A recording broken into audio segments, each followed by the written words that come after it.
Oremos ao Senhor. Senhor, nós te louvamos por essa noite. Muito obrigado, Pai, por esse tempo maravilhoso. Muito obrigado por esse domingo de chuva, domingo frio. Mas esse é um dia maravilhoso, porque esse é o dia que o Senhor nos fez. E por isso estamos alegres, Senhor. Ó Deus, queremos colocar em tuas mãos os enfermos desse tempo. Ó Deus, diversos enfermos, diversas pessoas que têm nos chegado aos ouvidos os pedidos de oração, Pai. Queremos colocar em tuas mãos a Dona Maria Edina, mãe do nosso irmão Leoni. Ó Deus, visita a Maria Edina no hospital. Senhor, restaura a sua saúde, restaura a saúde da sua filha. Deus, em nome de Jesus, rogamos pela família do pastor Leoni, toda a sua família. Ó Deus, cura e salva a sua mãe, cura e salva a sua irmã, visita os seus irmãos de maneira grandiosa, bendita. Senhor, tira toda a ansiedade do coração da irmã do Leoni. Ó Deus, devido às circunstâncias do momento, ó Senhor, tem misericórdia. Alcança, Senhor, aquele coração com a tua palavra e traz paz, a paz de Cristo que excede todo entendimento, possa guardar aquele coração, Senhor, para o louvor do teu nome e da tua glória. Ó Senhor, visita ali o cunhado do Luizinho, Senhor, também que está internado, manifesta ali a sua graça, a sua bondade, trazendo cura, Senhor, àquela vida. Em nome de Jesus, manifesta, Senhor, a tua graça bendita sobre aquela vida. Ó Deus, e cura e restaura a saúde pelo poder do nome de Jesus. Ó Deus, a mãe do Marco Chave, ó Deus, Arite, muito obrigado pela melhora que ela já teve e já pôde gravar um vídeo, ó Deus, agradecendo as orações. Continua a restaurar a saúde da Arite, Senhor. Ó Deus, libera ela daquele hospital, vagando mais um leito. Ó Senhor, dando a ela vida com abundância, Senhor. Em nome de Jesus, visita a esposa do Marco Chaves, que também está com dificuldade, Senhor, respiratória. Deus amado, tem misericórdia. Aquela jovem que serve ao Senhor, aquele casal que tem te servido, Senhor. Ó Deus, que a tua mão bendita e poderosa esteja sobre ela, trazendo cura, restauração, em o nome de Jesus. Visita, Senhor, ali o Arthur, meu neto, toca na sua vida, repreende, Senhor, aquela desinteria, restaura completamente a sua saúde, traz a ele, Senhor, vida e vida com abundância, em nome de Jesus. Ó Deus, a tia da irmã Marli, que também está internada, Senhor, são tantos pedidos que nos chegam, Senhor. Rogamos que o Senhor tenha misericórdia. Toca na tia da Marli, Senhor, e no seu tio. Traz cura e saúde àquele casal já de idade. Deus, alonga os dias de vida daquele casal por tua bondade e por tua graça e por tua misericórdia, em o nome do Senhor Jesus Cristo. Ó Pai querido e amado, queremos rogar a ti pelo nosso país, Senhor, o Brasil. Deus, em meio à pandemia que passamos, ó Deus, tantas crises, Senhor, que temos visto, só Pai, crises na política, crise no governo. Senhor, tenha piedade de nós. Visita, Senhor, o Congresso, visita o Senado, visita, ó Deus, o Executivo. Ó Deus amado, visita os ministros, Senhor. Concede, Senhor, direção àqueles homens que governam sobre a nação. Traz entendimento, Senhor, às casas. Meu Senhor, visita os governadores de estado, os prefeitos. Ó Deus querido, que haja entendimento entre as autoridades, ó Pai, em nome de Jesus. Tua palavra manda que roguemos pelas autoridades, para que tenhamos vida mansa e tranquila. Senhor, esse é um tempo que não é manso e nem é tranquilo, mas rogamos a tua bondade, a tua misericórdia, dá direção àqueles que estão na saúde. Ó Deus, orienta e dirige os planos, Senhor, de reabertura. Ó Deus, os planos de vacinação. Meu Pai querido, em nome de Jesus Cristo, tome em tuas mãos a nossa nação. Ó Deus, visita, Senhor, o ministro da Economia, orienta, dirige, Pai querido, tenha piedade do povo, Senhor, os menos favorecidos, Senhor, os que estão, ó Deus, lá na ponta, nas periferias, Senhor, que não falte alimento, que não falte o pão de cada dia, Senhor amado, rogamos, tenha piedade, freia, Senhor, essa pandemia em nosso país, freia, Senhor, esse vírus, tenha misericórdia, Senhor, e traz cura à nossa nação, em nome do Senhor Jesus. Pai querido, fala conosco pela tua palavra essa noite, leva conforto aos corações, usa, Senhor, os nossos lábios, que sejam palavras de vida, Senhor, que não sejam as minhas palavras, mas que sejam as tuas palavras, Pai, para o louvor da tua glória, o louvor do teu nome, que a tua palavra seja difundida essa noite, Senhor, em nome de Jesus, trazendo, Senhor, paz, trazendo tranquilidade ao nosso coração. Em nome do Senhor Jesus Cristo, nós oramos, Senhor. Amém e amém. Amém, queridos irmãos. Louvado seja Deus. Você que chegou, seja bem-vinda. Sejam bem-vindos, todos vocês. O Senhor é bom e a sua misericórdia dura para sempre. Vamos ao nosso texto inicial, que é a 2 Timóteo, capítulo 3.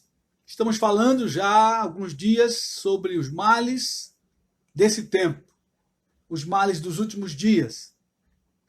Mas hoje eu gostaria de fazer um contraponto, né, nesse tempo de tantos males que diz o texto.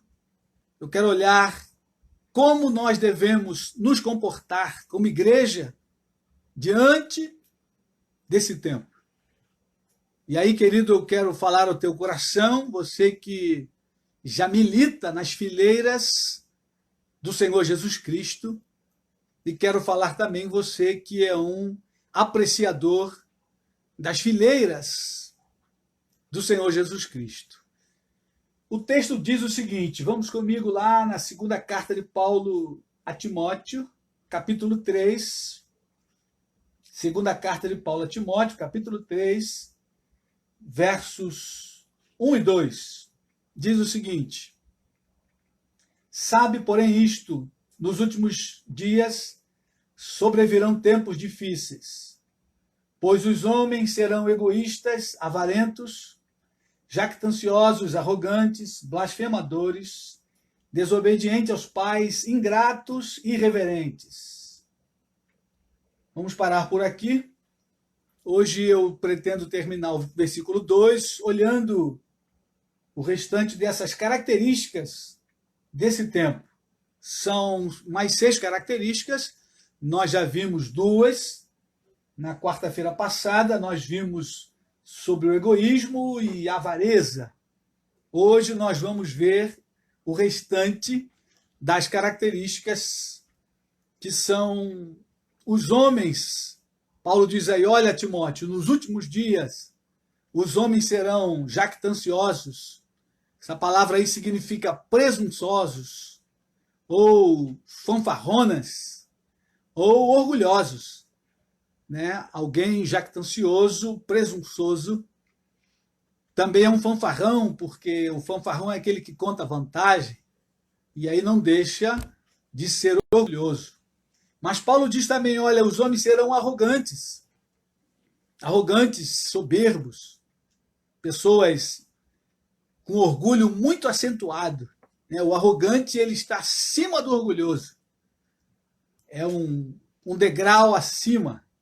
Pessoas que se mostram acima das outras. Esses são os arrogantes. Mas Paulo diz também que as pessoas seriam blasfemadoras.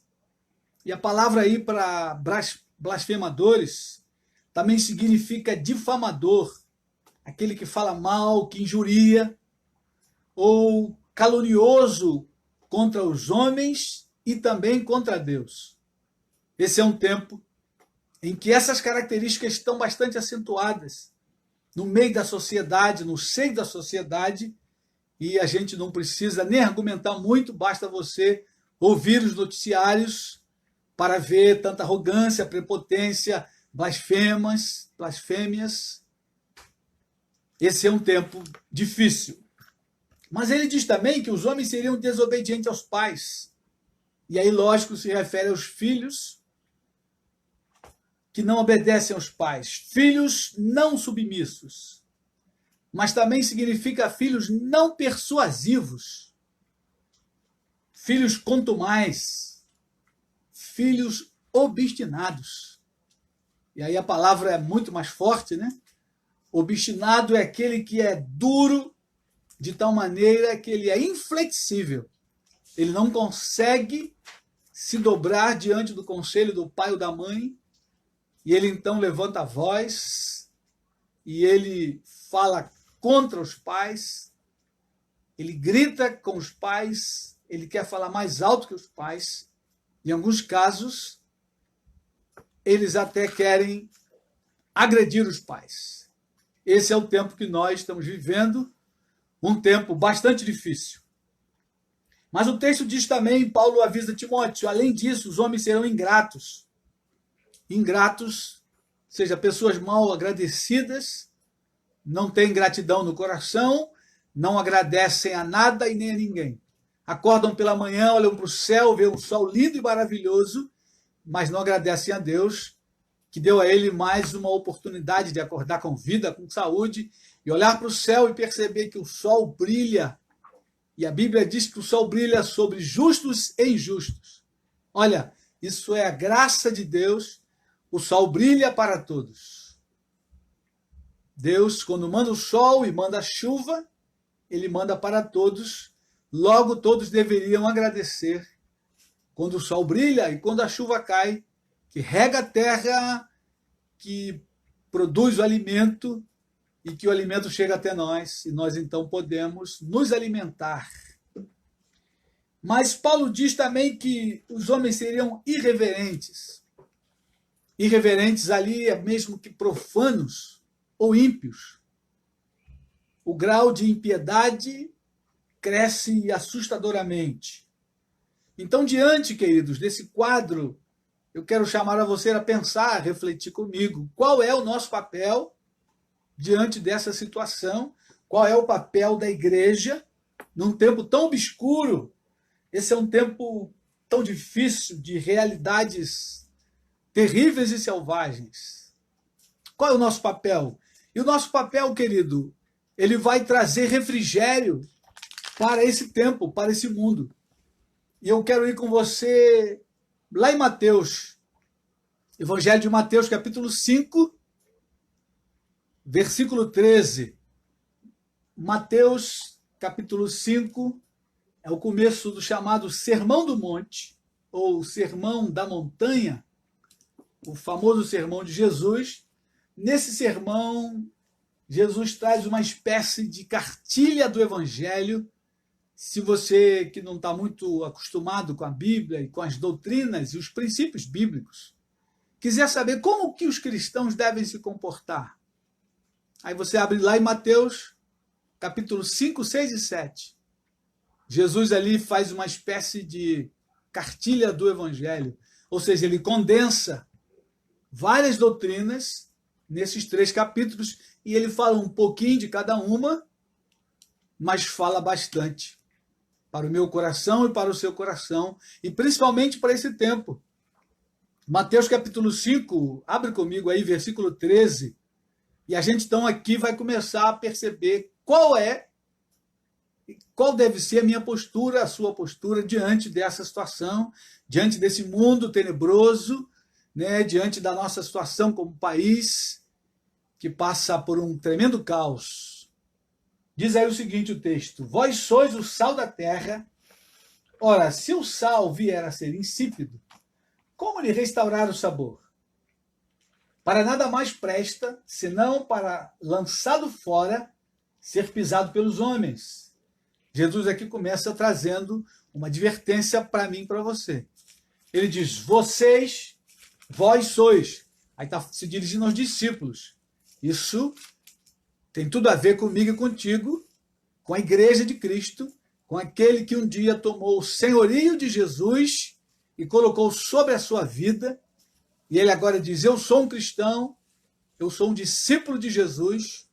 Então, querido, Jesus diz para mim e você o seguinte, vocês são sal da terra. Se o sal vier a ser insípido, como lhe restaurar o sabor? Para nada mais presta, senão para lançado fora, ser pisado pelos homens. Ou seja, se eu e você como igreja não dermos sabor, nós não prestamos para nada. E aí, lógico, fica configurado que nós não somos igreja. Apenas temos o nome de igreja, mas se a minha vida não causa diferença nessa sociedade, nesse tempo, eu não sou igreja, logo eu não sirvo para nada. São as palavras do Senhor Jesus. Então, querido, quando ele faz essa comparação, que nós somos o sal, e aí você pensa, para que serve o sal? O sal é o elemento que vai dar sabor aos alimentos. Ele dá sabor, ele dá gosto aos alimentos. Então, quando Jesus compara, o que ele está dizendo para mim e para você? Vocês precisam dar gosto à sociedade.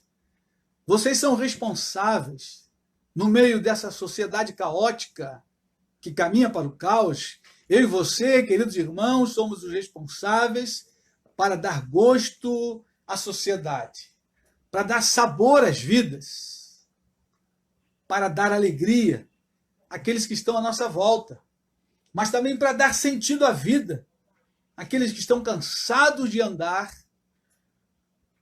por uma sociedade caótica, moribunda e que caminha para o fim.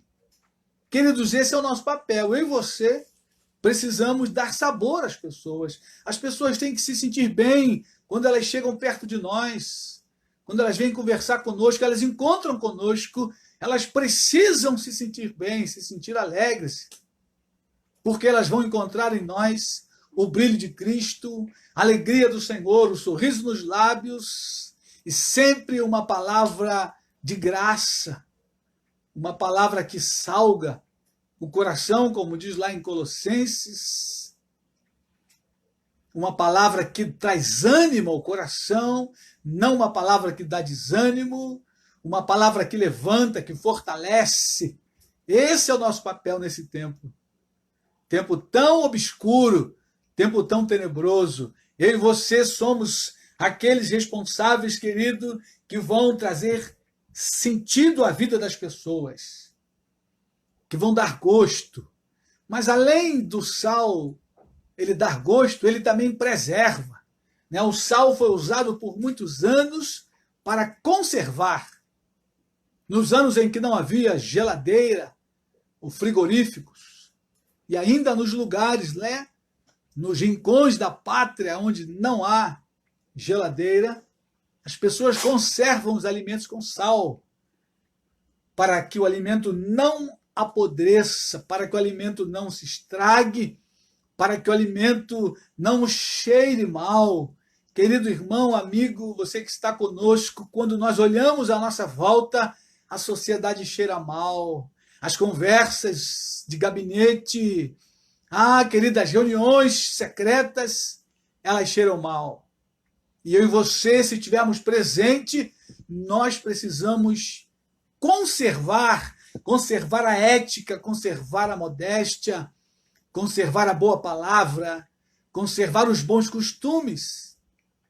Esse é o nosso papel nesse tempo como igreja, e é isso que vai fazer toda a diferença. Conservar as pessoas, os bons costumes, ainda que eles não gostem de nós, ainda que eles nos repudiem, nós precisamos permanecer firmes no propósito, sendo o sal da terra, dando gosto às pessoas, dando alegria quando elas estão conosco, dando sentido à vida delas e também conservando para que elas então não apodreçam, para que elas não esmoreçam, para que elas não desistam. Elas precisam ver em mim e em você essa esperança que traz vida e vida com abundância, queridos. Quando eu e você chegamos a uma roda de amigos, ao encontro de amigos, qualquer lugar que seja, no trabalho, na faculdade, nós precisamos dar sentido às pessoas, porque é um Deus vivo que habita em nós. a um Deus poderoso que habita em nós e que mudou a nossa vida, mudou a nossa fala, mudou o nosso modo de pensar, mudou toda a nossa existência. E aí então nós podemos salgar as pessoas, nós podemos dar gosto, nós podemos equilibrar as vidas de maneira que elas sintam que há algo diferente em nós. E Jesus, quando ele cita o sal, ele vai citar um outro elemento. Versículo 14, ele diz aí, logo em seguida, vós sois a luz do mundo. Não se pode esconder a cidade edificada sobre um monte, nem se acende uma candeia para colocá-la debaixo do alqueire, mas no velador, e alumia todos os que se encontram na casa.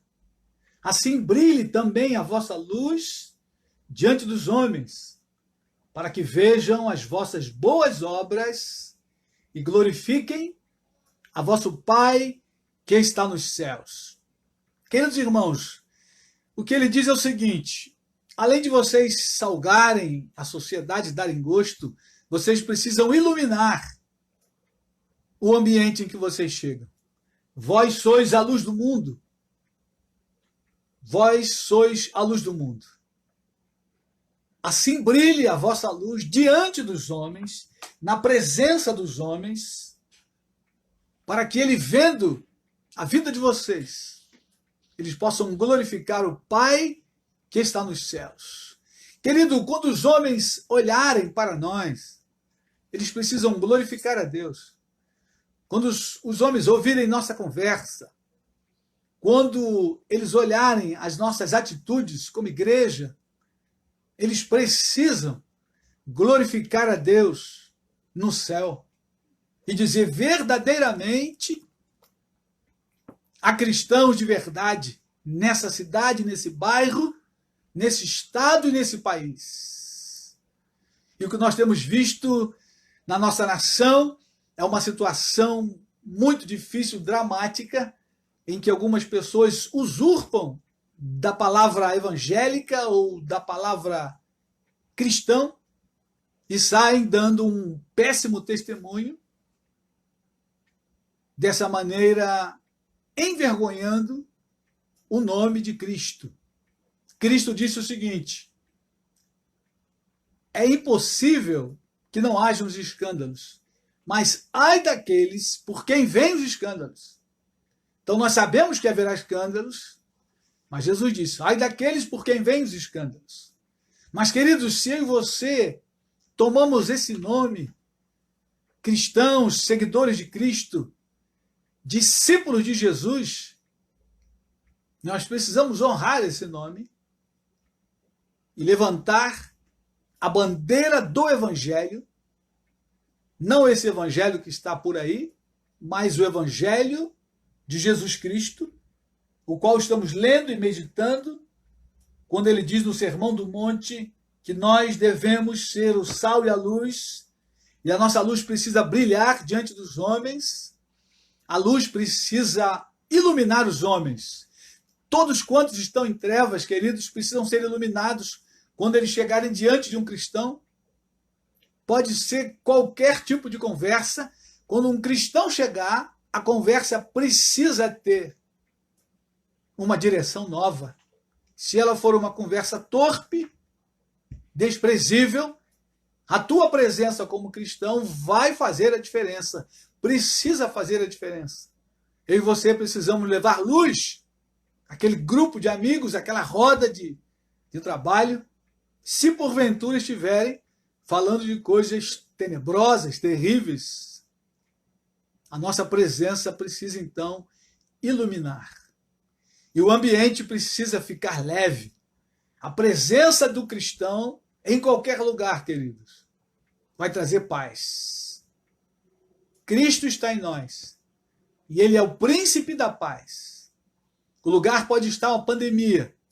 Chegou ali um cristão cheio do Espírito Santo, a paz começa a reinar. Porque o príncipe da paz está com ele. Cristo em nós, a esperança da glória. Então esse é o nosso papel diante desse momento, dessa sociedade. Tempos difíceis, trabalhosos, tempos tenebrosos. Agora eu queria olhar cada uma das características que nós pontuamos aqui no início, 6 características para o mal, mas para cada uma delas nós temos uma outra para o bem. E aí a gente pode olhar de maneira prática essa forma de iluminar e de salgar.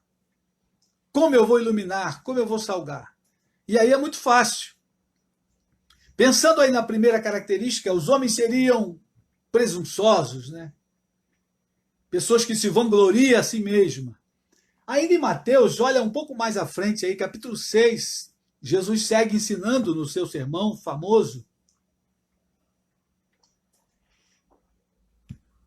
Mateus capítulo 6 vai nos ensinar qual é o nosso comportamento diante de alguém presunçoso, alguém que se vangloria, que conta muita vantagem. E aí, porventura, nós chegamos e começamos a conversar. E o texto diz o seguinte, Mateus 6, versículo 1. Guardai-vos de exercer a vossa justiça diante dos homens, com o fim de ser desvisto por eles. Doutra sorte, não tereis galardão junto de vosso Pai Celeste. Quando, pois, deres esmola, não toques trombeta diante de ti, como fazem os hipócritas, nas sinagogas e nas ruas, para serem glorificados pelos homens. Em verdade vos digo que eles já receberam a recompensa. Tu, porém, ao dares a esmola, ignore a tua mão esquerda o que faz a tua mão direita, para que a tua esmola fique em secreto. E teu Pai que vem em secreto te recompensará. Olha que coisa linda, queridos. Isso é exatamente o contrário de um presunçoso, de alguém que conta vantagem de si próprio, alguém que se vangloria. A minha e a sua postura deve ser na contramão disso. Se eu ajudei alguém, ninguém precisa saber. O que a mão direita faz, a esquerda não precisa saber. Ou seja, não tem que tocar trombeta. Ninguém precisa saber. É aquele que trabalha por trás dos bastidores, querido. Esse é o nosso papel como igreja. O que eu fiz, as boas obras que eu fiz, o que eu ajudei, ninguém precisa saber, porque quem vai recompensar é o Pai que está nos céus. É o Pai que vem em secreto. E aí é uma luta minha e tua contra o nosso próprio ego, né? Via de regra nós queremos aparecer, via de regra nós queremos ganhar elogios, ser apreciados, e não há nada errado quando alguém nos elogia, mas eu não preciso desejar isso. Eu preciso manter uma postura humilde, discreta. E aí eu estou salgando, eu estou iluminando. Alguém viu, percebeu, poxa, mas fulano, olha, fez tanta coisa e nem pediu para colocar o nome dele lá. E é exatamente isso, querido. Essa que vai ser a total diferença entre o presunçoso e aquele que é humilde, que segue os passos do Senhor Jesus. E aí quando surge uma outra situação, você está diante de alguém arrogante, alguém que é um tremendo fanfarrão, Jesus também vai nos ensinar, lá em Mateus 11, e aí vamos um pouco à frente, se numa determinada situação você se deparar com alguém ou com algumas pessoas bastante arrogantes, a nossa postura deve ser essa. Mateus 11, 28, 29. Olha o que Jesus diz para nós aí. Vinde a mim, todos os que estáis cansados e sobrecarregados, e eu vos aliviarei. Tomai sobre vós o meu jugo e aprendei de mim, porque sou manso e humilde de coração, e achareis descanso para a vossa alma. Então Jesus convida a mim e a você para ser manso e humilde, para aprender. Aprendei de mim.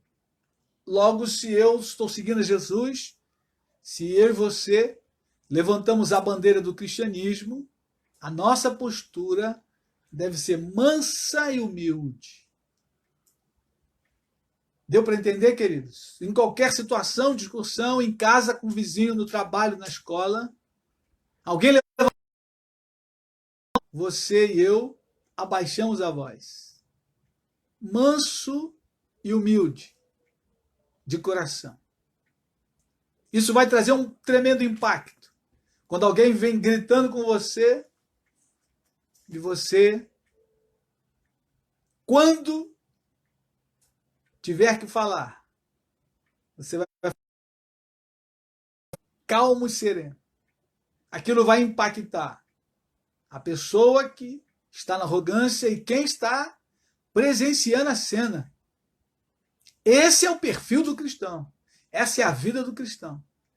Esse é o caminho do cristão. E por isso que Jesus disse, o caminho é estreito e apertado. E são poucos os que entram. Porque essa postura exige uma vida de comunhão com Deus, com Cristo a cada dia, leitura da palavra, para que o Espírito Santo possa controlar nossa vida em qualquer momento, em qualquer situação. Quando eu e você nos deparamos com arrogante, a nossa postura é mansidão e humildade. Exatamente o contraste. E é isso que vai trazer luz àquela pessoa, quem estiver presenciando a cena, isso vai trazer sentido à vida das pessoas. Isso as pessoas ter prazer em estar contigo. Isso é um tremendo ganho. Querido irmão, querida irmã, no ambiente de trabalho, por exemplo, se você tem uma postura dessa, você sai na frente de qualquer um sem levantar a sua própria bandeira, porque Deus é quem vai levantar a nossa bandeira. É Deus quem nos é Deus quem cuida da nossa reputação. Da nossa reputação, quem cuida é Deus. Por isso, a postura de humildade, ela deve estar presente na nossa vida. E para esse tempo, querido, não há nada melhor do que ter uma postura mansa e humilde. Os mansos herdarão a terra. Jesus vai dizer lá no começo do nas bem-aventuranças. E ele diz para nós nessa noite, aprendei de mim, que sou manso e humilde de coração. Agora, sabe qual é o resultado para a pessoa mansa e humilde? Olha aí, o resultado está escrito aí. Vocês acharão descanso para a vossa alma. A pessoa soberba, ela é atribulada, querido. A pessoa soberba, ela fica vendo fantasma o tempo todo. Ela não tem paz, ela não dorme direito. Mas o manso e humilde, a consequência da mansidão e da humildade é a paz de espírito. Aqueles que vão aprender com Jesus. Não tem outro caminho. Para você ter paz de espírito, você precisa ir a Jesus e aprender com ele. Ele diz, aprendei de mim, porque sou manso e humilde de coração, e achareis descanso para a vossa alma. Nesse tempo de tanta ansiedade, né, nosso companheiro pastor Vanderlei, pela manhã falou sobre como vencer a ansiedade.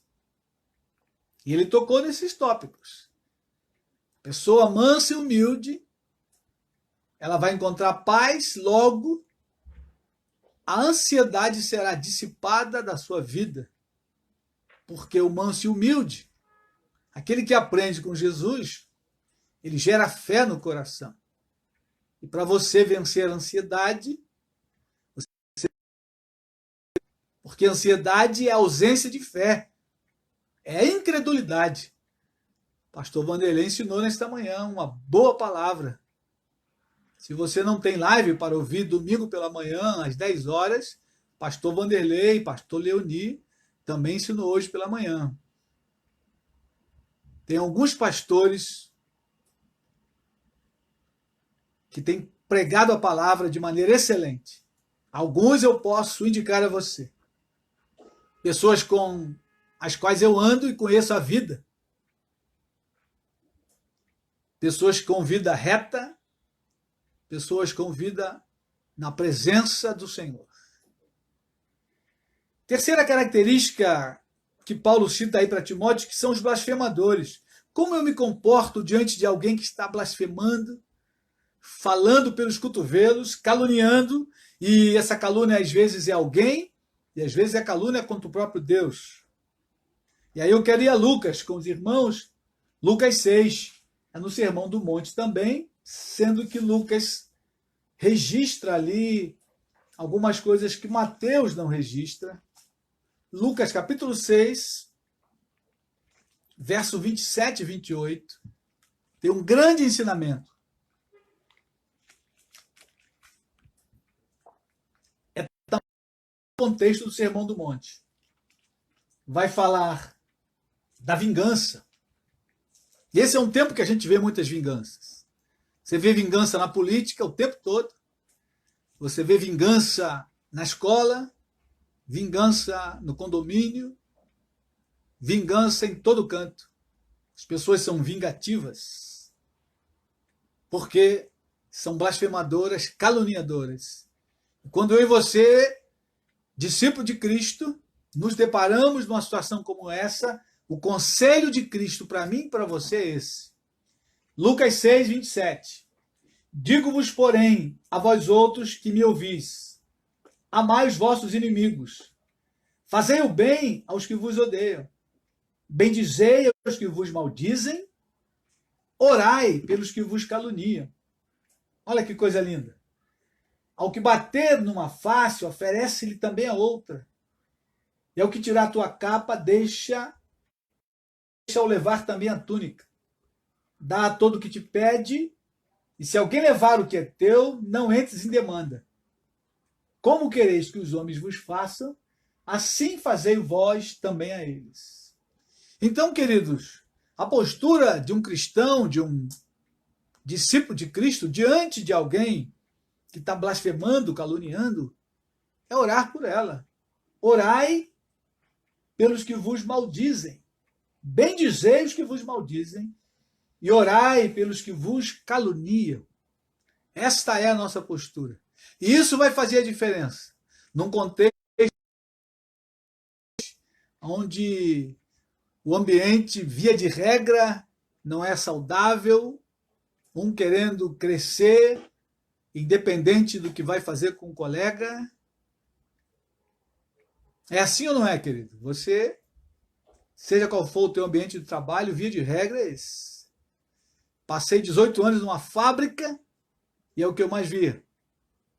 Graças a Deus entrei ali, saí, nunca precisei caluniar ninguém para galgar alguns degraus.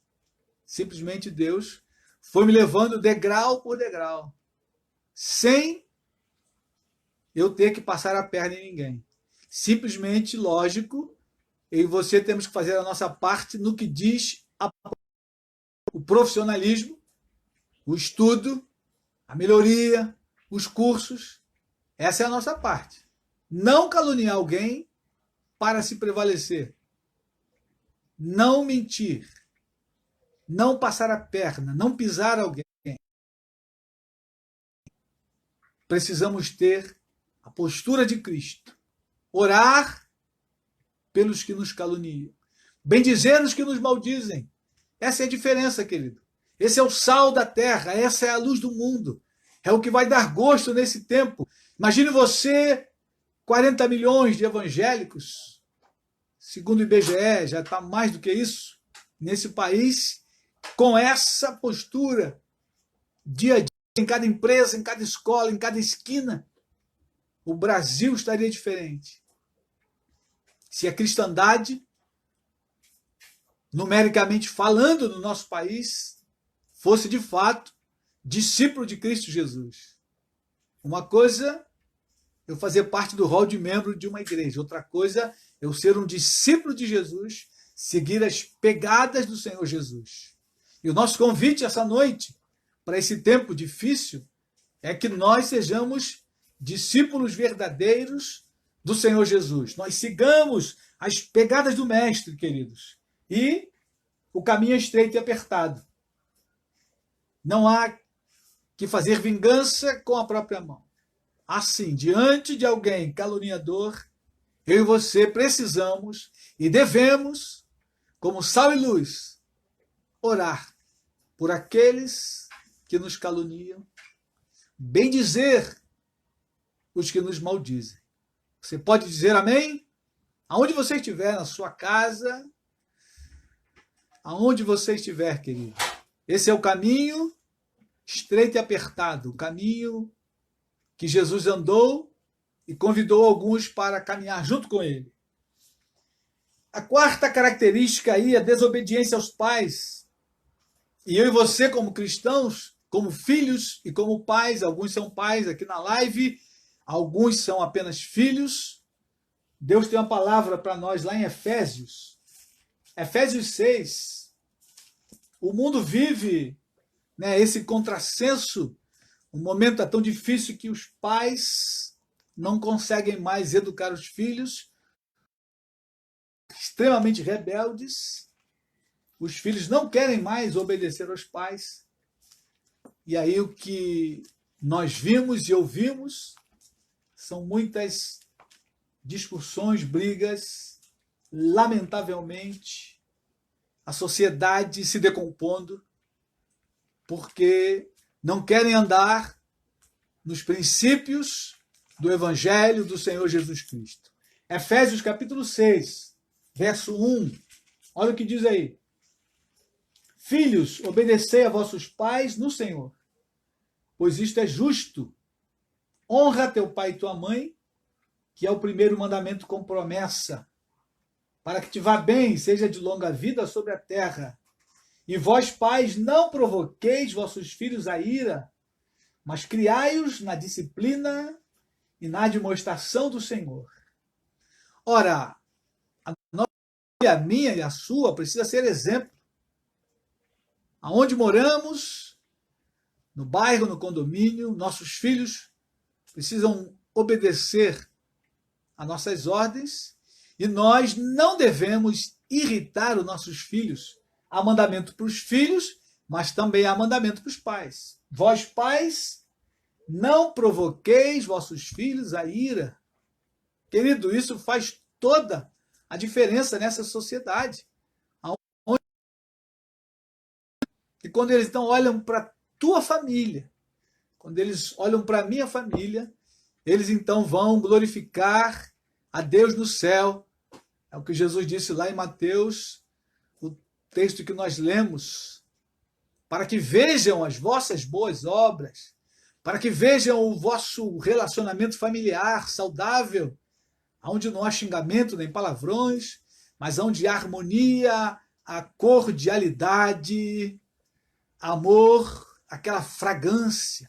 O bom perfume de Cristo, querido, precisa exaurir no nosso lar, para que os vizinhos vejam. E aí façam a leitura do Evangelho em nós. Nós somos a palavra de Deus diz isso. Vocês são a nossa carta viva. Eu e você andando na rua, somos o Evangelho vivo de Cristo. E as pessoas então vão olhar e vão glorificar o Pai dos céus. Eles até podem não aceitar o Evangelho, mas eles também não vão poder negar o Evangelho, e eles vão ter a certeza de que o Evangelho transforma uma vida, uma família, e faz toda a diferença. Queridos, esse é o nosso papel nesse tempo. Tempo difícil. As pessoas podem não querer abraçar o Evangelho, mas elas precisam ver em nós que há poder no Evangelho, poder de transformação, de mudança de caráter, de vida. Quando eles olharem para nós, para mim e para você, eles não vão poder negar que o Evangelho é o poder de Deus para todo aquele que nele crê. Se você crê, querido, o Evangelho pode mudar a sua vida completamente.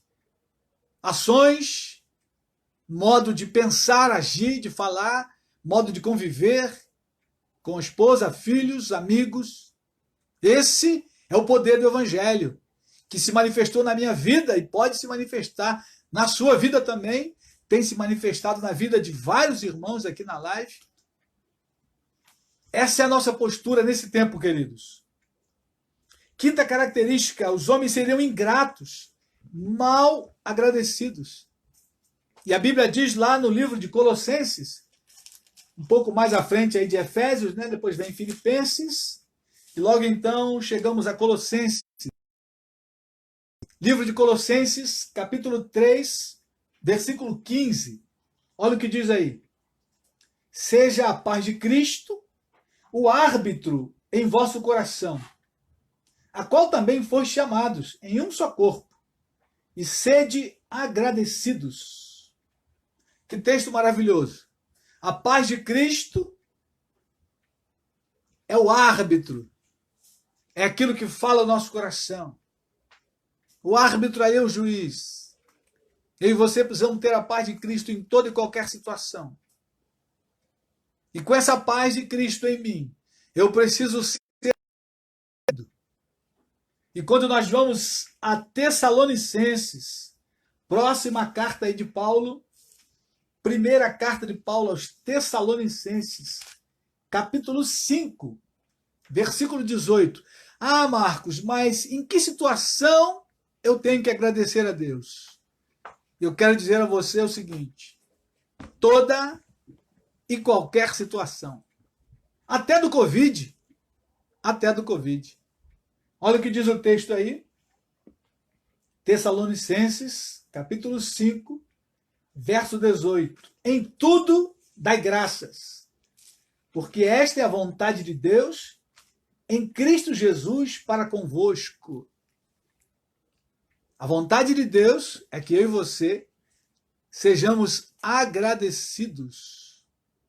Então, quando por algum motivo acontecer alguma coisa que não foi jóia comigo e com você, não foi tão boa aos nossos olhos, e aí tenhamos que dar testemunho com os colegas de trabalho, faculdade, vizinhança, e aí você então tem o coração agradecido, independente da situação. As pessoas vão olhar para você e vão dizer: verdadeiramente isso aí é um cristão. Esse é um cristão verdadeiro. Porque agora, né, temos que falar do verdadeiro e do falso. Porque esse é capaz de dar graças. Ele é um cristão agradecido. Ele dá graças por tudo. Essa é a vontade de Deus, queridos. O texto é claro. Em tudo dai graças, porque esta é a vontade de Cristo Jesus para convosco. Por que isso? Porque lá em Romanos diz o seguinte: todas as coisas cooperam para o bem daqueles que amam a Deus. Se você ama a Deus, se você é um cristão de verdade, se você é um discípulo de Jesus Cristo, e você ama ao Senhor, todas as coisas Deus faz que cooperem para o nosso bem, para o meu bem e para o seu bem. Qualquer coisa que você pensar, as mais difíceis vão cooperar se nós amamos a Deus. Se eu e você amamos o Senhor verdadeiramente, Deus faz com que aquela situação coopere para o nosso bem. Muitas das vezes a gente não entende na hora, e é natural que a gente não entenda muitas coisas, afinal, nós somos homens limitados, mas amamos a um Deus que é infinito, e Deus, na sua infinitude, Ele vai fazer com que aquela determinada situação traga um bem para mim e para você, traga um ganho para nós. Por isso, eu e você, querido, ter pessoas gratas a Deus, mas também gratas às pessoas, gratas aos amigos, gratos aos pais. E quantas das vezes as pessoas são ingratas até com as pessoas que ajudam a elas, com os pais que trabalham tanto para alimentar os filhos e dar presentes. E aí muitas das vezes os filhos, na desobediência, eles também são ingratos, porque não reconhecem o trabalho dos pais para alimentá-los e para dar o melhor. Querido irmão, querida irmã, precisamos ser pessoas gratas. A Deus em primeiro lugar e ao nosso próximo, ao semelhante. Precisamos ser agradecidos, lembrar de dar um presente, lembrar de levar um bombom, aquela pessoa que está sempre te ajudando e você nunca faz nada. Faça um bolo delicioso, vá tomar um bom café quando acabar a quarentena. E aí agradece aquela ajuda, aquele emprego que a pessoa conseguiu para você, aquela porta. Seja agradecido, querido. Aquela pessoa que te ajudou no momento de dificuldade, fraqueza, te deu uma palavra. Às vezes a pessoa deu uma palavra, mas aquela palavra te deu ânimo, te fortaleceu. Você vai embora, vira as costas, não lembra. Então, seja agradecidos. Sejamos agradecidos. E não pessoas ingratas. Muito bem, a última característica: as pessoas seriam irreverentes, profanas, ímpias. Pessoas cheias de impiedade. E aí, queridos, a gente está caminhando para o final. A palavra nos ensina a sermos exatamente o contrário de pessoas ímpias, profanas e irreverentes. Deus nos chama, vamos ao Evangelho de Lucas. Mais uma vez, o Evangelho de Lucas. Deus nos convida para sermos pessoas piedosas. Cristãos piedosos. Queridos irmãos, é isso que essa sociedade precisa. É isso que o Brasil precisa. Cristãos piedosos, discípulos de Jesus piedosos, pessoas piedosas em todo canto, nos 4 cantos desse país, gente piedosa no Senado, gente piedosa no Congresso, gente piedosa no Supremo, gente piedosa nas escolas, nas fábricas, por aonde nós passarmos, nós precisamos ser pessoas piedosas. E nós vamos ver alguns textos aqui para encerrar. O que é um cristão piedoso?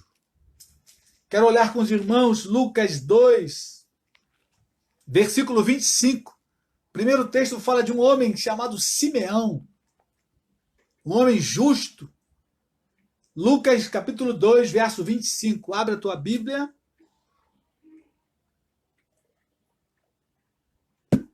Aqui está um exemplo de uma pessoa piedosa.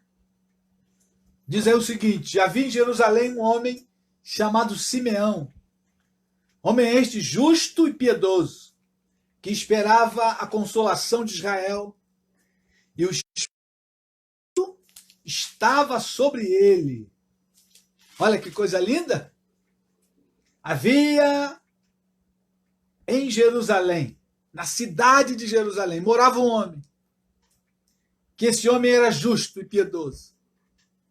Havia na cidade do Rio de Janeiro, havia no bairro de Jacarepaguá, havia no bairro do Gardênia, no bairro de Jardim Novo Realengo, no bairro de Piedade, havia lá na Espanha, havia, queridos, em vários bairros, pessoas piedosas que esperavam a consolação de Israel.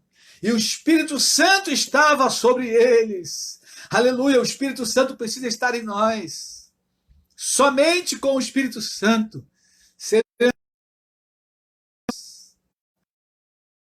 aconteceu o seguinte: o Espírito revelou para ele que morreria antes de ver a salvação de Israel, que era Jesus Cristo, que ia nascer. Mas ele era um homem piedoso. Ele estava esperando a vinda de Jesus, a primeira vinda. E eu e você agora...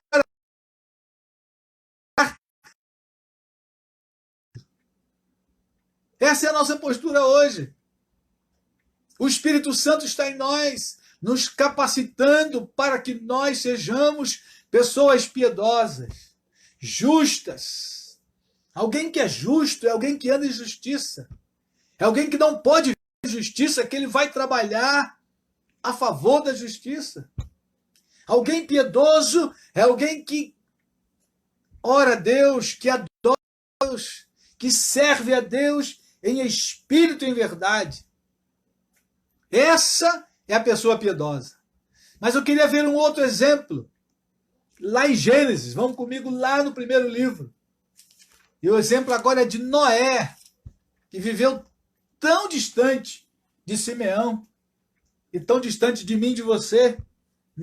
Gênesis capítulo 6, versículo diz o seguinte: a Bíblia resume a história de Noé em 2 versículos. Olha o que diz aí, Gênesis 6, verso 8. Porém Noé achou graça diante do Senhor. Eis a história de Noé. Noé era homem justo e íntegro.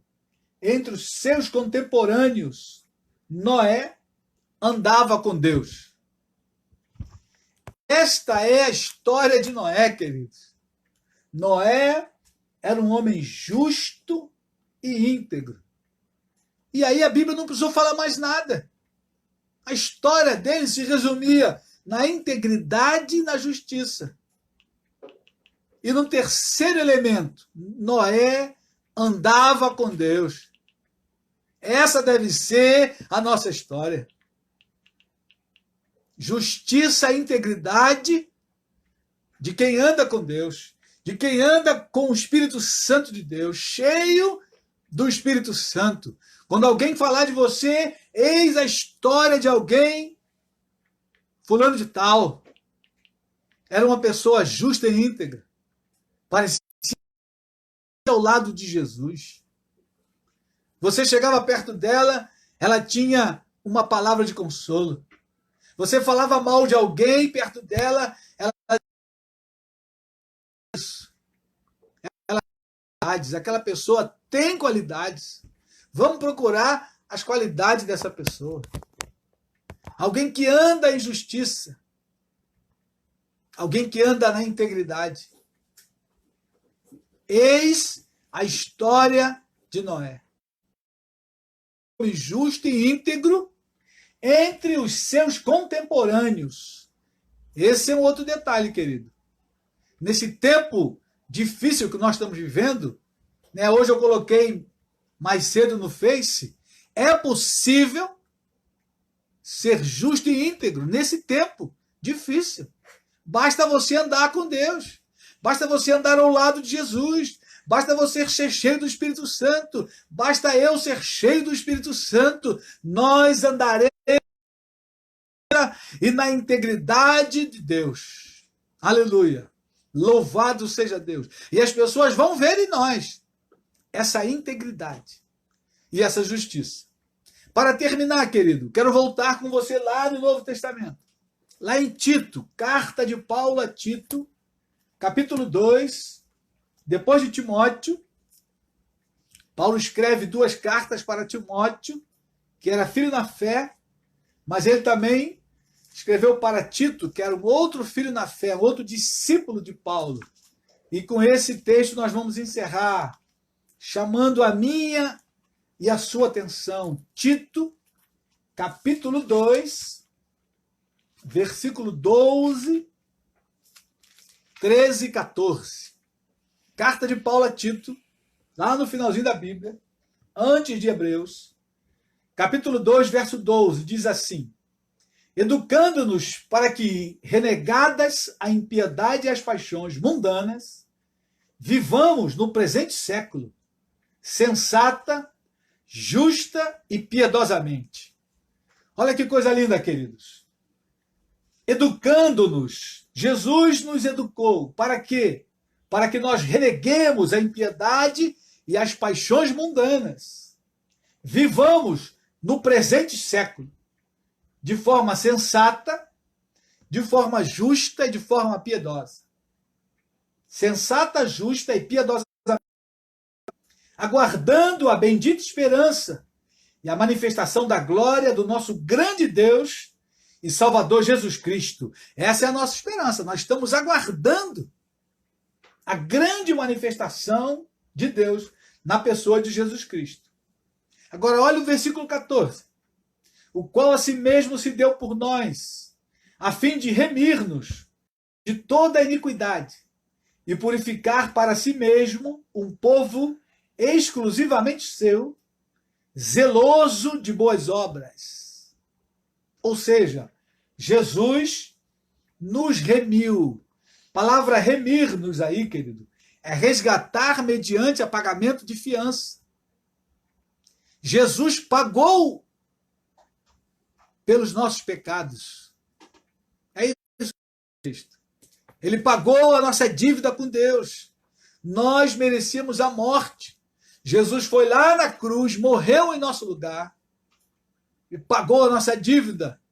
E disse para Deus: está pago, está consumado, tetelestai. Lá na cruz, Jesus, antes de dar o último brado, ele disse as palavras tetelestai, está consumado.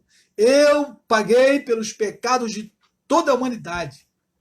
E aí, queridos, eu e você temos essa graça, que os nossos pecados foram pagos na cruz do Calvário. Hoje eu preciso crer nisso. Eu preciso crer e confessar o Senhor Jesus Cristo da minha vida, como o Senhor da minha vida. E aí, então, por que ele me remiu? Por que ele pagou preço? E o preço não foi barato, foi caro, foi preço de morte. Não foi com prata ou ouro, que eu e você fomos resgatados da nossa vã maneira de viver, como diz o apóstolo Pedro, mas pelo preço do precioso sangue de Jesus. Para que ele fez isso? Olha aí, ó, final do versículo. Para nos remir de toda iniquidade e purificar para si mesmo um povo exclusivamente seu, zeloso de boas obras. Jesus criou a igreja, um povo exclusivo, especial. Para quê? Zeloso de boas obras. Eu e você temos que ter zelo para fazer as boas obras de Deus.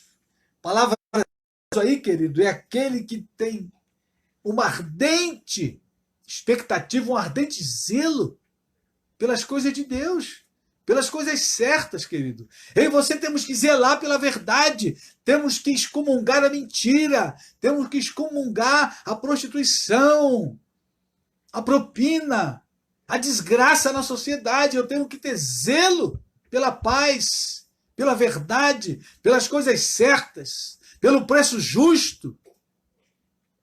Esse é o nosso papel nesse tempo. Para isso estamos aqui.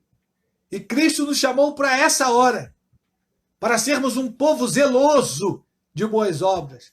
Eu e você temos que ter zelo. Se eu e você somos funcionário público, temos que ter zelo pela coisa pública. Temos que ter zelo. Não pode haver roubo na coisa pública. Não pode haver propina, querido. Porque isso é um mal da sociedade, isso é a desgraça da sociedade. Eu e você fomos chamados para essa hora, para brilhar, para salgar esse tempo. Essa sociedade que caminha moribunda para o fim. Querido irmão, querida irmã, eu e você fomos chamados para esse tempo, para sermos sal e luz, um povo exclusivo de Deus, para sermos zelosos por boas obras. Que Deus te abençoe nessa semana. Se você sair de casa, saia de máscara. E aonde você for, você é um povo exclusivo, zeloso de boas obras. Você precisa brilhar e salgar. Aonde você estiver. Eu estiver, eu preciso brilhar e salgar. A minha vida tem que ser exemplo. Eu tenho que cheirar o bom perfume de Cristo, para que as pessoas tirem a boa fragrância do Evangelho e glorificar o Pai que está nos céus. Aleluia, querido, Deus te abençoe esta semana. Deus te guarde da contaminação. Deus livre a nossa nação nesse tempo da pior contaminação, que é o pecado nessa nação, que tem desgraçado esse país. Eu quero chamar a você a clamar e a orar, para que Deus sare a nossa nação, livrando os homens da iniquidade, do pecado, das mazelas desse tempo, querido. Salgue e ilumina nesse tempo, com a tua palavra. Quando ligar para alguém, quando escrever para alguém, diga uma palavra de ânimo, de fortaleza, para que quem está do outro lado saiba que ali está um agente do Evangelho, mas o Evangelho vivo e verdadeiro, que salga e que ilumina para a glória de Deus. Oremos. Pai querido e amado, Nós louvamos o teu nome por esse dia. Senhor, muito obrigado por essa quarentena. Muito obrigado porque temos a chance de falar a milhares de pessoas, Senhor. Ó Deus, se não fosse a quarentena, nós estaremos ali na comunidade do canal do Anil, falando para 40, 50, 60 pessoas no máximo. Mas hoje aqui, trancados nessa sala, ó Deus, nós podemos falar a dezenas de milhares. Pessoas que estão ouvindo hoje, pessoas vão ouvir amanhã, no próximo mês, no próximo ano, Senhor, essas mensagens que ficarão. Nossa, dezenas de milhares de pastores estão pregando o teu evangelho e falando da tua volta gloriosa do Senhor Jesus Cristo. Deus, muito obrigado por esse tempo. O Senhor está nos ensinando a fazer as coisas certas, a gastar o dinheiro de maneira correta. O Senhor está nos ensinando, ó Deus, a ter cuidado com o próximo, a ligar para os irmãos, para os amigos, saber como eles estão, se eles estão comendo, se há o pão na mesa. Senhor, muito obrigado. O amor, Senhor, está se espalhando no nosso meio. Nós te louvamos. Continua a avivar a igreja. Senhor, aviva a tua igreja, o teu povo, Pai, para a glória e o louvor do teu nome. Nós te bendizemos, Senhor, nesta noite. Em nome de Jesus, guarda o nosso país essa semana. Guarda as autoridades. Senhor, dá direção ao presidente da República. Dá direção. Deus, da direção aos governadores, os prefeitos, ó Pai querido, da direção ao Congresso e ao Senado, ó Deus, da direção ao Supremo Tribunal. E o coração daqueles homens, ó Pai, para fazer a tua vontade, para fazer justiça nessa nação. Nós oramos em nome de Jesus. Guarda os que estão enfermos, Senhor, livra, Senhor, da pandemia, livra do vírus, Senhor, freia esse vírus em nossa nação, clamamos por misericórdia. Deus, Tu és o Pai das misericórdias, faz cessar o vírus nesse país, em nome de Jesus, nós oramos, amém e amém.